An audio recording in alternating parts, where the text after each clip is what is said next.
ಇವತ್ತು ಒಂದು ರಸ್ತೆನ ಗುದ್ಲಿ ಪೂಜೆ ನೆರವೇರಿಸಿಕೊಟ್ಟಿದ್ದಾರೆ ನಿಮ್ಮೆಲ್ಲ ನೆಚ್ಚಿನ ಶಾಸಕರು ಸಮೃದ್ಧಿ ಮಂಜುನಾಥ್ ಅವರಿಗೆ ನಾವು ಪಕ್ಷದ ಪರವಾಗಿ ಅವರು ಧನ್ಯವಾದಗಳು ತಿಳಿಸ್ತಾ, ನಾವು ನಾಗಮಂಗಲದಲ್ಲಿ ಪೂಜೆ ಅಂದಿದ್ದಕ್ಕೆ ನಮ್ಗೆ ಸ್ವಲ್ಪ ಕನ್ಫ್ಯೂಸ್ ಆಯ್ತು. ಪ್ರಕಾಶ್ ಅಣ್ಣ ಕೇಳಿದ್ರೆ ಏನಣ್ಣ ನಾಗಮಂಗಲದಲ್ಲಿ ಪೂಜೆ ಇಟ್ಕೊಂಡಿದ್ದಾರೆ, ಇದೇನಾದ್ರು ಅಲ್ಲಿಂದ ಪ್ರಾರಂಭನ, ಈಗ ನಾವು ಹೋಗ್ತಾರ ರಸ್ತೆ ಇಷ್ಟು ಅದು ಹದಗೆಟ್ಟಿದೆ ಅಂತ. ಇಲ್ಲ ಇಲ್ಲ ಎಲ್ಲ ಇದೆ, ಅಲ್ಲಿ ಪೂಜೆ ಅವ್ರು ಪೆಂಡಾಲ್ ಹಾಕಿ ಅಲ್ಲಿ ಮಾಡ್ಬೇಕಂತದೆ. ನಾನು ಪೆಂಡಾಲ್ ಅಂದ ತಕ್ಷಣ ಶಂಕರಣ್ಣ ಹೇಳಿದೆ ಪೆಂಡಾಲ್ ಹಾಕಿದ್ವಿ ಅಂತ. ರಸ್ತೆ ಪೂಜೆ ನಾವೆಲ್ಲ ರಸ್ತೆ ಪೂಜೆ ಮಾಡಿ ಅಲ್ಲೇ ಮಾತಾಡ್ಕೊಂಡು ಹೋಗ್ತಾ ಇದ್ವಿ. ಪೆಂಡಾಲ್ ಹಾಕಿದ್ದಾರೆ ಅಂದ್ರೆ ಬೇಡಿಕೆಗಳು ಜಾಸ್ತಿ ಇದೆ ಅಂತ ಅವಾಗ್ಲೂ ಅನಿಸ್ತು, ಹಂಗೆ ಇಟ್ಟಿದ್ದಾರೆ. ಇಲ್ಲಿ ಅವ್ರು ದುಡ್ದಿದ್ದಾರೆ, ಅದ್ರ ಪ್ರಕಾರ ಕೇಳಿದ್ದಾರೆ, ತಪ್ಪೇನಿಲ್ಲ. ಇವತ್ತು ಎಲ್ಲ ನಮ್ಮ ಮುಖಂಡರು ಈ ಒಂದು ಕಾರ್ಯಕ್ರಮದಲ್ಲಿ ಭಾಗವಹಿಸಿದ್ದಾರೆ. DCC ಬ್ಯಾಂಕು ಏನನ್ನು ತಮ್ಮೆಲ್ಲರಿಗೂ ಗೊತ್ತಿದೆ, ಆದ್ರೂ ಅದಕ್ಕೆ ಸಮಯ ಇನ್ನೂ ಕೂಡ ಬರ್ಲಿಲ್ಲ. ನಾನು ಸಹ ಯಾಕೆ ಆ ಕ್ಷೇತ್ರನ ಆಯ್ಕೆ ಮಾಡ್ಕೊಂಡಂದ್ರೆ, ಮೊದಲಿಂದ ನಮ್ಮ ನಾಯಕರೆಲ್ಲಾನು ನಮ್ಗೆ ಸೇವಾ ಮನೋಭಾವನೆಯನ್ನ ಕಲ್ಸ್ಕೊಟ್ಟಿದ್ದಾರೆ. ಆ ಒಂದು ಕಾರಣಕ್ಕೋಸ್ಕರ ಆಲಂಗೂರು ಸಿನಣ್ಣ ಇದ್ದಾಗ 99ರಲ್ಲೇ ಕೇಳಿದ್ದೆ ನಾನು ಜಿಲ್ಲೆ DCC ಬ್ಯಾಂಕ್ಗೆ ಸ್ಪರ್ಧೆ ಮಾಡ್ಬೇಕು ಅಂತ. ಅವ್ರು ನಿನ್ಗೆ ಇನ್ನೂ ವಯಸ್ಸಿದೆ, ಸ್ಪರ್ಧೆ ಮಾಡಿ ಅಂತ ಹೇಳಿದ್ರು.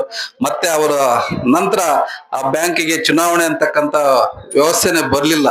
ಅದಾದ್ಮೇಲೆ 2 ಸಾರಿ ಹಲವಾರು ಕಾರಣಗಳಿಂದ ನಾನು ಅದರಿಂದ ವಂಚಿತನಾಗಬೇಕಾಯ್ತು. ಆದ್ರೆ ನಮ್ಮ ಶಾಸಕರು ಬಂದ್ಮೇಲೆ ಅವಕಾಶ ಸಿಕ್ತು. ಆದ್ರೆ ಜನಸೇವೆ ಮಾಡೋದಿಕ್ಕೆ ಅಲ್ಲಿ ಅವಕಾಶ ಸಿಗ್ಲಿಲ್ಲ. ದೇವರು ವರ ಕೊಟ್ರು ಪೂಜಾರಿ ಕೊಡ್ಲಿಲ್ಲ ಅನ್ನೋ ತರ ವ್ಯವಸ್ಥೆ ಆಗಿದೆ. ಇವತ್ತು ನಮ್ಮ ಶಾಸಕರು ಏನು ಕೆಲಸ ಮಾಡ್ತಾ ಇದಾರೆ ಅದನ್ನ ಗಮನಿಸ್ಬೇಕಾಗಿದೆ. ಕೆಲವರು ಯಾವ್ದೋ ಒಂದು ನಮ್ಮ ಸುದ್ದಿವಾಹಿನಿಗಳವರು ಅವ್ರ ಜನಾಂಗದ ಬಗ್ಗೆ ಕೆಲಸ ಮಾಡ್ಬೇಕಾಗಿದ್ರೆ ಜನಾಂಗದ ಬಗ್ಗೆ ಕೆಲಸ ಮಾಡ್ಲಿ, ಸುದ್ದಿ ಕೆಲಸ ಮಾಡ್ಬೇಕಾದ್ರೆ ಸುದ್ದಿ ಬಗ್ಗೆ ಕೆಲಸ ಮಾಡ್ಲಿ. ಯಾವ್ದೋ ಒಂದು ಎಲ್ಲಾ ಚಾನೆಲ್ ಯಾವ್ದೋ ಒಬ್ಬ ಚಾನಲ್ ಅವರು ಏನೋ ಒಂದು ಬಾಯಿ ತಪ್ಪಿಂದ ಅಲ್ಲಿ ಅವ್ರು ಏನೋ ಹೇಳ್ಬೇಕಾಗಿದ್ದು ಬಾಯಿ ತಪ್ಪಿಂದ ಏನೋ ಹೇಳಿದ್ದಾರೆ. ಅದು ಉದ್ದೇಶಪೂರ್ವವಾಗಿ ಹೇಳಿರ್ತಕ್ಕಂಥದ್ದಲ್ಲ.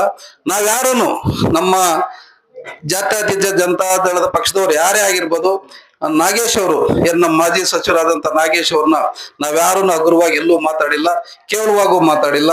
ಅವ್ರು ಮಾಡಿರ್ತಕ್ಕಂಥ ಕೆಲವು ಕೆಲಸಗಳಲ್ಲಿ ನಾವೇ ಹೋಗಿ ಭಾಗಿಯಾಗಿ ಅವ್ರನ್ನ ಪ್ರಶಂಸೆ ಮಾಡಿದ್ದೀವಿ. ಅವ್ರು ಮಾಡಿರ್ತಕ್ಕಂಥ ಕೆಲಸಗಳನ್ನ ನಮ್ಮ ಶಾಸಕರಲ್ಲಿ ಯಾರೋ ಕೇಳಿದ್ದು ಒಂದು ವಿಷಯ ಮತ್ತೆ ಹೇಳಿದ್ರು ಗುತ್ತಿಗೆದಾರರು ಅಂತ, ಅದನ್ನ ಅಲ್ಲಿ ತೋರಿಸಿಲ್ಲ. ಬರೀ ಏನ್ ಮೊದ್ಲು ಹೇಳಿದ್ರು ಅದನ್ನ ಮಾತ್ರ ತೋರಿಸಿದ್ದಾರೆ. ನಮ್ಮ ನಾಗೇಶ್ ಸರ್ ಅವರು ನೆನ್ನೆ ಮಾತಾಡ್ತಾ ಇರ್ಬೇಕಾದ್ರೆ ಒಂದ್ ಹೇಳಿದ್ರು, ಏನಂತ, ಇದು 600 ಕೋಟಿ ರೂಪಾಯಿನ ಟೆಂಡರ್ ಪ್ರಾಜೆಕ್ಟ್ ಅಂತ. ನಮ್ಮ ಶಾಸಕರು ಹೇಳಿದ್ದಾರೆ ಇದ್ರ ಹಿಂದ್ಗಡೆ ಬಹಳ ದೊಡ್ಡ ಕುಳುಗಳ ಕೈವಾಡದಂತೆ. ಯಾಕಂದ್ರೆ 600 ಕೋಟಿ ರೂಪಾಯಿ ಟೆಂಡರ್ ಅಂತಂದ್ರೆ ಯಾವುದೇ ವ್ಯಕ್ತಿ ಸಣ್ಣ ಪುಟ್ಟವ್ರು ಸಿಗೋದಿಲ್ಲ, ಅದು ದೊಡ್ಡ ಕುಳುಗಳಿಗೆ ಅದು ಸಿಗ್ತಕ್ಕಂಥದ್ದು. ಅವ್ರೇನ್ ಹೇಳಿದ್ರೆ ತಾಲೂಕಿನ ಒಂದು ಏನು ಹಣ ಬಂದಿದೆ ಜನಕ್ಕೆ ಉಪಯೋಗ ಆಗಿಲ್ಲ. ಇವತ್ತು ಆ ಹಣ ಇಲ್ಲಿ ವ್ಯಯ ಆಗಿ ಖರ್ಚು ಮಾಡಿ ನ್ಯಾಯಯುತವಾಗಿ ಆಗಿದ್ದರೆ ಇವತ್ತು ಏನ್ ಸೋಮೇಶ್ ಪಾಳಿದ ಜನ ಸಂಕಷ್ಟ ಪಟ್ರು, ಆ ಒಂದು ದುರ್ವಾಸನೆಯಿಂದ ಏನೆಲ್ಲ ಒಂದು 15 ದಿವಸ ಅವರು ಕಷ್ಟಪಟ್ರು, ಅದೆಲ್ಲ ತಪ್ತಾ ಇತ್ತು ಅನ್ನೋ ರೀತಿಯಲ್ಲಿ ಹೇಳಿ ಗುತ್ತಿಗೆದಾರರು ಇದನ್ನ ಮಾಡಿದ್ದಾರೆ ಅಂತ ಹೇಳಿದ್ದಾರೆ.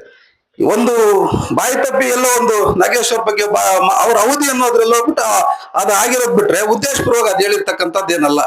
ಆದ್ರೆ ಅದನ್ನ ಕೆಲವರು ಅವರ ಏನೋ ಒಂದು ನಿಮ್ಮ ಪತ್ರಿಕಾಗೋಷ್ಠಿ ಕರೆದಿದ್ರು, ಅವ್ರ ಗಮನಕ್ಕೆ ಬಂದು ಅದನ್ನ ಬೇಡ ಅಂದ್ರೂ ಏನು ಇಷ್ಟು ವರ್ಷದಲ್ಲಿ ಹೋಗ್ತಾ ಇರ್ತವಂತವ್ರನ್ನ ಕಾಂಗ್ರೆಸ್ ಕಚೇರಿ ಕರ್ಸ್ಕೊಂಡು ಹೋಗಿ ಒಂದು ಪ್ರೆಸ್ ಮೀಟ್ ಮಾಡಿಸಿ ಎಲ್ಲ ಮಾಡಿದ್ರೆ ಇದರಿಂದ ಏನ್ ಸಾಧನೆ ಆಗುತ್ತೋ ನಮ್ಗೆ ಗೊತ್ತಿಲ್ಲ. ನಮ್ಮ ಶಾಸಕರು ಮಾತಾಡಿರ್ತಕ್ಕಂಥದ್ದು ಜನರ ಒಂದು ಕಾಳಜಿ ಬಗ್ಗೆ ಮಾತಾಡಿದ್ದಾರೆ ಬಿಟ್ರೆ ನಾಗೇಶ್ ಅವ್ರ ಬಗ್ಗೆ ಆಗ್ಲಿ ಅವ್ರ ಕಾರ್ಯವೈಖರಿ ಬಗ್ಗೆ ಮಾಡ್ಬೇಕಂತಿಲ್ಲ. ಯಾಕಂದ್ರೆ ದಿವಂಗತ ನಮ್ಮ ಆಲಂಗೂರು ಸಿನಣ್ಣವ್ರಿಗೆ ಒಂದು ನೆಲೆಯನ್ನ ಕಲ್ಪಿಸಿಕೊಟ್ಟಂತವ್ರು ನಾಗೇಶ್ವರು. ಆ ಕಾರಣಕ್ಕೋಸ್ಕರ ಈ ಪಕ್ಷದವ್ರು ಯಾರು ಅವ್ರ ಬಗ್ಗೆ ಯಾವುದೇ ಕೇವಲವಾಗಾಗ್ಲಿ ಹಗುರವಾಗಾಗ್ಲಿ ಮಾತಾಡೋದಿಲ್ಲ. ಅವ್ರ ಅವಧಿನಲ್ಲೂ ಒಂದಷ್ಟು ಒಳ್ಳೆ ಕೆಲಸ ಆಗಿದೆ, ಇಲ್ಲ ಅಂತ ಹೇಳೋದಿಲ್ಲ. ಆದ್ರೆ ನಮ್ಮ ಆಲಂಗೂರು ಸಿನಣ್ಣವರ ಒಂದು ಅವಧಿನಲ್ಲಿ ಏನೇನು ಕೆಲಸ ಆಗಿದೆ, ಶಾಲೆಗಳಾಗ್ಬೋದು, ಹೈಸ್ಕೂಲ್ ಆಗ್ಬೋದು, ಜೂನಿಯರ್ ಕಾಲೇಜ್ ಆಗ್ಬೋದು, ಇವೆಲ್ಲವನ್ನು ಇವತ್ತು ನಾವು ಯಾಕೆ ಸ್ಮರಿಸ್ತೀವಿ ಅಂತಂದ್ರೆ ನಮ್ಮ ಸಿನಣ್ಣವ್ರಿಗಾಗಿರ್ಬೋದು 2 ಬಾರಿನೂ ಅವ್ರಿಗೆ ಒಂದು ಸರ್ಕಾರ ಸಿಕ್ಕಿತ್ತು. ನಮ್ಮ ನಾಗೇಶ್ ಅವ್ರಿಗೂ ಸರ್ಕಾರ ಸಿಕ್ಕಿದ್ದಿಂದ ಆಗಿದೆ. ನಮ್ಮ ಶಾಸಕರಿಗೆ ಸರ್ಕಾರ ಇಲ್ಲ ಅಂದ್ರೂ ಆ ಒಂದು ಛಲ ಏನಿದೆ ಇವತ್ತು ಕಾಂಗ್ರೆಸ್ ಅವರು ಹೇಳ್ತಾರೆ, ಇವತ್ತು ಅವರ ಒಂದು ಸೇವೆ ಮಾಡ್ಬೇಕಂತಕ್ಕಂಥ ಒಂದು ಮನೋಭಾವನೆ ಏನಿದೆ ಅದಕ್ಕೆ ನಾವು ಮೆಚ್ಚುಗೆ ಕೊಡಿಸ್ಬೇಕಂತ ನಮ್ಮ ವಿರೋಧ ಪಕ್ಷಗಳು ಹೇಳ್ತಾ ಇದ್ದಾರೆ. ಆ ನಿಟ್ಟಿನಲ್ಲಿ ಎಲ್ರೂ ತಮ್ಮ ಮೀಡಿಯಾವ್ರಿಗೂ ಅಷ್ಟೇ, ನಾನು ಯಾವುದೇ ಸಣ್ಣ ಪುಟ್ಟ ಬಂದಿದ್ದನ್ನ ಅದನ್ನ ತೋರಿಸಿ ನೀವೇನೋ ಬೇರೆ ನಿಮ್ಮ ಸ್ವಾರ್ಥಕ್ಕೋಸ್ಕರ ಸಾಧನೆ ಮಾಡ್ಕೊಳ್ಳೋಕೆ ಹೋಗ್ಬೇಡಿ. ಜನಹಿತಕ್ಕಾಗಿ ನೀವು ಪತ್ರಿಕಾ ರಂಗದವರು ಕೆಲಸ ಮಾಡಿ ಅಂತ ಬಿಟ್ಟು ತಮ್ಮಲ್ಲಿ ಮನವಿ ಮಾಡ್ತಾ ನನ್ನ ಮಾತು ಮುಗಿಸ್ತಾ ಇದ್ದೀನಿ. ಜೈ ಹಿಂದ್, ಜೈ ಕರ್ನಾಟಕ.